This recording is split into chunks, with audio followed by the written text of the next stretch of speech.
You know what happens to girls who think they're too good for me, right? The words slice through Westfield High's food court like a blade. Bryce Kingston's voice carries menace that makes conversation stop. 23 students trail behind him, phones emerging with hungry anticipation of witnesses to a public execution. Sloan Rivera doesn't look up from her chemistry homework. Her pencil pauses for exactly 2 seconds above a molecular diagram. The cafeteria's fluorescent lights catch ash-blonde strands escaping from her ponytail. Her navy cardigan hangs loose on narrow shoulders, and she curves inward over her work, trying to become invisible. But something doesn't fit. The pencil rests with the precise grip of someone trained in pressure point applications. Her backpack sits at an exact 45 degrees angle within immediate reach. Though her eyes stay downcast, her pupils track every movement with systematic precision. Bryce's expensive sneakers squeak as he approaches, each step deliberately heavy. His Letterman jacket stretches across shoulders broadened by varsity basketball. Behind him, Jackson Torres cracks his knuckles, 6 feet 4 inches of muscle. Camden Willis adjusts his phone's camera with calculating focus. The food court drops to a whisper. I'm talking to you, transfer girl. When I ask someone a question, they look at me when they answer. Sloane's shoulders tense imperceptibly. She slowly raises her head. Her green eyes meet his with startling intensity that makes him blink first. For a moment, something flickers across her features. Not fear, but assessment. Calculating distances and angles, measuring space to exits, cataloging weight distribution of objects within reach. I don't think we've been properly introduced, she says, her voice steady despite a tremor she allows to color the edges. I'm Sloan. Bryce slides uninvited into the chair across from her. Pretty name for a pretty girl who doesn't understand how things work around here. When someone like me shows interest in someone like you, the normal response is gratitude. Someone like me. The question emerges softly. New. Alone. No friends to back you up when things get. He lets the sentence hang like a noose. Around them, phones emerge like flowers blooming. The modern Colosseum has spoken. Students who would never participate become complicit through their silence. Their cameras that Sloane's fingers move almost imperceptibly across the table's surface, measuring distances. Those trained to recognize such things might notice she's calculating the space to the table's edge, the angle to flip her textbook toward Bryce's face, the weight of her water bottle positioned with suspicious precision. I appreciate the introduction, but I should get back to my homework. The crowd releases a collective breath. In Westfield High's ecosystem, defying Bryce Kingston ranks between academic suicide and social extinction. Bryce's expression shifts, the mask of charm sliding away. That's where you're wrong, sweetheart. You don't get to dismiss me. Nobody dismisses me. Jackson moves to block the exit behind Sloane's chair. Camden adjusts his phone angle, the recording light blinking. The viewer count climbs, 47, 51, 63. Protocol 7. Sloane whispers so quietly that only Bryce catches it. He pauses. What did you just say? Something shifts in her posture. Her spine straightens. Her breathing changes from shallow panic to deep, controlled inhalations. Subtle enough that cameras don't catch it, but instinctive enough that Bryce's predator instincts begin sending warnings he's too arrogant to heed. Nothing important, she murmurs, but her left hand has moved to rest against the table's edge. Anyone with combat training would recognize it as a leverage position. Bryce leans forward. You know what I think? I think you need a lesson in respect. And lucky for you, I'm an excellent teacher. His hand moves toward her notebook, and Sloane's eyes track the motion with laser focus. Please don't touch my things, she says, and there's warning in her voice. Bryce's fingers close around her notebook, lifting it with exaggerated slowness. See, that's not how this works. The first page tears with a sound like breaking bones. Advanced chemistry equations scatter across the floor. Months of work destroyed. But Sloane doesn't cry, doesn't beg. Instead, she tilts her head slightly, studying Bryce with clinical detachment. Her fingers drum once against the table edge in a specific pattern that might be Morse code. Oops, Bryce says.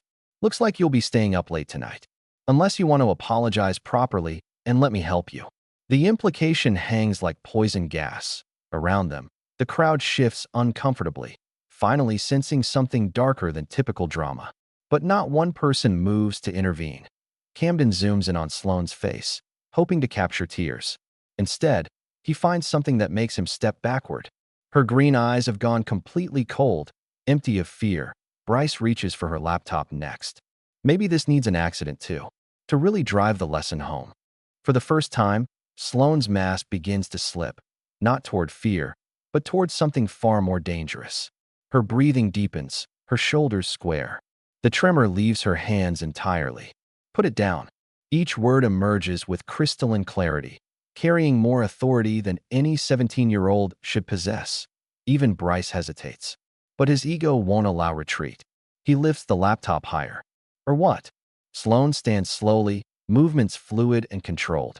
As she rises, her cardigan falls open slightly, revealing a thin scar along her collarbone, the kind left by tactical training rather than accidental injury.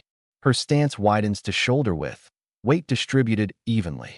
Anyone with military training would recognize the position immediately. Last warning, she says quietly. Bryce laughs.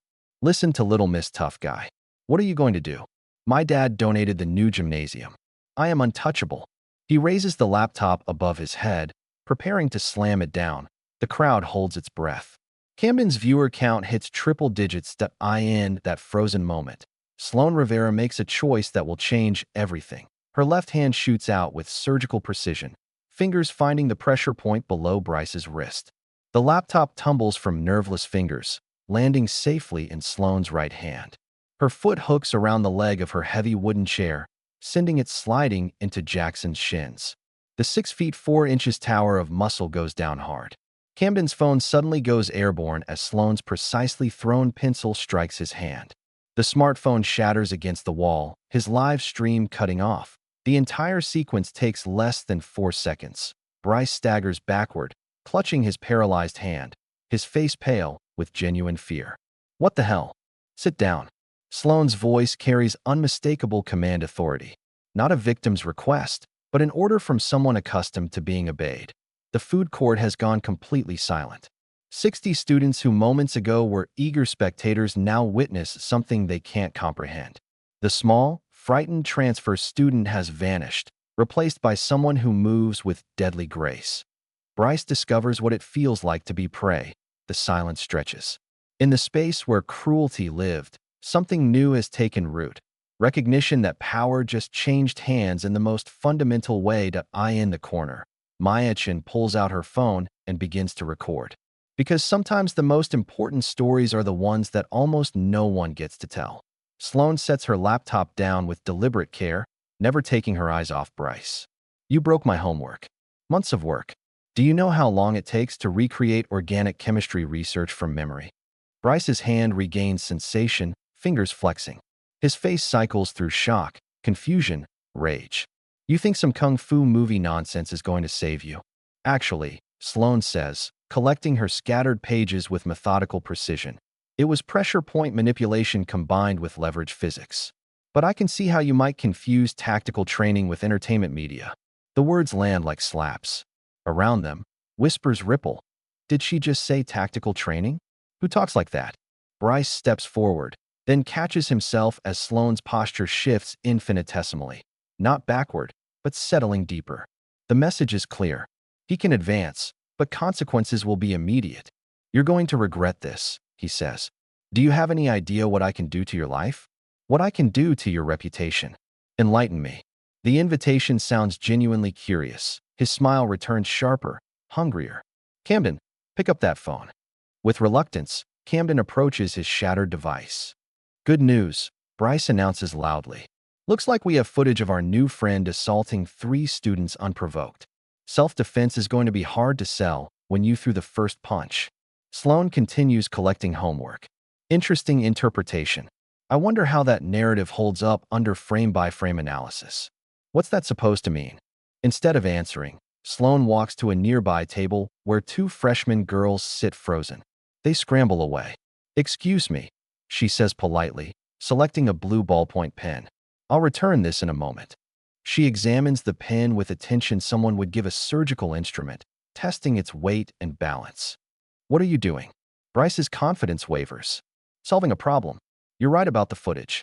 Taken out of context, my actions could appear aggressive. She pauses. But context is everything. She begins circling the perimeter, seemingly random until a pattern emerges, positioning herself so every student with a phone has an unobstructed view. Here's what I find fascinating about bullies, she continues. They always assume they're apex predators.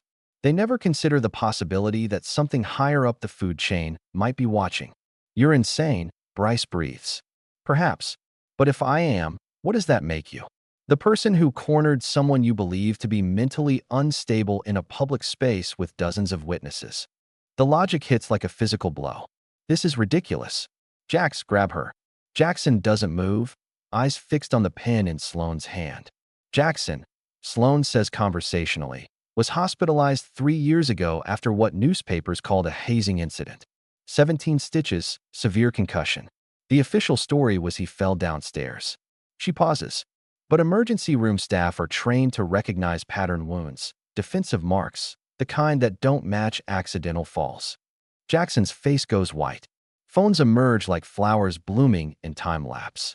The question becomes, Sloane continues, who has access to that information? Who can pull medical records and police reports that normal students would never see? Bryce takes an involuntary step backward. What are you talking about? I'm talking about due diligence. Research. The kind of background investigation someone might conduct before accepting a new assignment. The word assignment echoes through the space. Assignment. Camden finds his voice. What kind of assignment? The kind that requires very specific qualifications.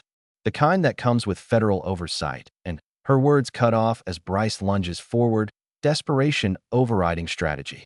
His hands reach for her shoulders, but Sloane isn't there. She moves like water, flowing around him. The pen flicks out with surgical precision, finding the nerve cluster above his elbow. His left arm goes suddenly numb. Off balance and partially paralyzed, Bryce staggers forward into the exact position Sloane maneuvered him toward. His hip strikes her table's edge, sending her water bottle spinning. Its contents arc through the air in a perfect parabola that lands squarely on her laptop's keyboard. The MacBook screen flickers and goes dark. The food court falls into graveyard silence. 60 students watch as $2,000 of electronics dies. Sloane stares at her destroyed laptop for exactly 3 seconds. When she looks up, something fundamental has changed. That was a mistake. Bryce, clutching his arm, attempts audacity. Oops. Guess you should have been more careful. But his voice lacks confidence. Something about the way she's looking at him makes survival instincts scream. Sloane begins walking toward him, steps measured and deliberate. Students instinctively move aside, creating a clear path. Do you know how many hours of work you just destroyed? How many research projects, scholarship applications, college essays were on that computer? Bryce backs up until he hits the wall. Look, it was an accident. I'll buy you a new one. With what money? The allowance your father gives you? The same father who's about to discover his donations have been buying immunity for his son's criminal activities. She's close enough now that he can see green flecks in her eyes, smell faint gunpowder on her clothes, see thin white scars along her knuckles. You want to know what I am? She whispers. I'm what happens when the system decides it's tired of watching children destroy each other while adults look the other way. Bryce's breath comes in short gasps. Wait, but Sloane Rivera has already committed. The table flips with devastating precision. 40 pounds of solid oak catches Bryce squarely in the chest, driving him backward into the wall with sound like thunder. In the absolute silence that follows, as Bryce Kingston slides down the wall with his jacket torn and his reign ended. Sloane turns to face the crowd with calm satisfaction. Her phone buzzes 3 times in rapid succession, a specific pattern that makes her expression shift from satisfaction to alertness. Maya Chen lowers her phone, recording complete. Around the food court, other students do the same. Sensing they've captured something significant, Sloane picks up her backpack, steps carefully over Jackson's prone form, and walks toward the exit. Behind her, Bryce struggles to his feet. This isn't over. You have no idea what I'm capable of. Sloane pauses at the threshold, pulls out her phone, and checks the message. Her lips curve into a smile with no warmth. Phase 1 complete, she murmurs. Time for Phase 2. As she disappears into the hallway, students begin to understand they've witnessed something far more significant than a cafeteria fight. They've witnessed the opening move in a much larger game where hunters are about to become hunted, The hallway stretches empty. Sloane moves toward the administrative wing. Phone pressed to her ear as a call connects. Blackbird to base. Package delivered. Documentation complete. Acknowledged, Blackbird. Status on secondary objectives. Multiple witnesses. Full digital capture. Target neutralized with minimal collateral. Maya Chun performed exactly as predicted. Outstanding. Prepare for Phase 2 initiation. The call ends as chaos erupts behind her. Teachers rush toward the commotion, but Sloane has already turned the corner, disappearing like smoke. Back in the food court, Maya stares at her phone. The video isn't just in her camera roll anymore. Impossibly, it's already uploaded to every major social platform with professional editing and legal documentation captions. View counts climb exponentially. 50,000 in 10 minutes, 100,000 by the time Principal Martinez arrives. Maya notices something else. Details she doesn't remember capturing. Camera angles that shift impossibly. Audio quality enhanced to capture every threatening word with crystal clarity. Someone else was recording. Someone with professional equipment and real-time editing capabilities. Principal Martinez surveys the wreckage with the expression of a man watching his career evaporate. Explain. She attacked us. Bryce's voice cracks. That psycho just went crazy for no reason. But students around the food court hold up their phones, showing exactly how his version looks in high definition. The intimidation, torn homework, destruction of property, coordinated harassment that Martinez's phone buzzes with a cascade of notifications. School board president, district superintendent, local news stations, and most ominously, the state education compliance office. Mr. Kingston, you need to call your parents now. 20 minutes later, the videos have spread beyond Westfield High, picked up by news aggregators with millions of followers. Hashtag Westfield bullying trends nationally with forensic breakdowns identifying every violation captured in high definition. Bryce's father, Harrison Kingston, arrives with usual swagger but finds himself facing unprecedented resistance. Not just an angry principal, but reporters in the parking lot, district officials in conference rooms, and a digital paper trail no amount of money can make disappear. This is ridiculous. Boys will be boys. Typical teenage drama blown out of proportion. But Martinez has fielded calls from 12 different families, 12 sets of parents whose children have documented Bryce's reign of terror for years, waiting for someone brave enough to make the first move. The evidence is overwhelming. Text message screenshots, hospital records from suspicious accidents, transfer requests from families who felt they had no choice. Harrison Kingston's face changes color as the scope becomes clear. There has to be something we can do. Some arrangement. Not this time, Martinez replies, sliding a suspension notice across the table. The school board has voted for immediate permanent removal. The district attorney is reviewing for potential charges, and the state education department is launching a full investigation. Outside, Sloane sits in her car, watching through her rearview mirror. Her phone rings, displaying a number that doesn't exist in any directory. Phase 2 complete ahead of schedule. Systemic change initiated. Excellent work, Agent Rivera. Your next assignment is ready for briefing. Morrison High. 3 attempted suicides in the past month. Requires immediate intervention. Sloane starts her engine. Timeline for deployment. Monday morning. Your cover identity is established. Emma Sarah Mitchell, transfer student from Colorado. Military family deployment rotation. Understood. Target profile. Twin brothers, Dakota and Austin Reynolds. Football team. Family connections to local law enforcement. Similar pattern to Kingston. Sloane pulls out of the parking lot, leaving chaos she orchestrated with surgical precision. In her rear view, news vans arrive for live broadcasts. Her phone buzzes with a text from Maya. Thank you. I don't know who you really are, but thank you. She doesn't respond. Can't respond. Mission parameters are clear. Minimal personal attachment. Maximum systematic impact. Clean extraction. As she drives toward the interstate, Sloane allows herself a moment of satisfaction. 47 schools on the priority list when she started. 46 remaining after today. The phone rings one final time. How does it feel? The voice asks. To be the solution instead of the problem? Sloane considers the question as miles pass. Like hunting season just opened, she finally answers. And the predators have become the prey. Behind her, Westfield High continues its transformation. Students finding their voices. Teachers facing accountability. Administrators learning that some consequences can't be bought off. And in schools across 46 districts, bullies who thought themselves untouchable are about to discover that someone very dangerous has marked them for elimination. They thought they were hunting lambs in a world without shepherds. They never suspected they were being hunted by wolves in sheep's clothing. The revolution has begun, and its agents wear cardigans and carry textbooks and blend invisibly into crowds of teenagers who have no idea they're witnessing the future of justice. In boardrooms across Washington, data analysts compile statistics.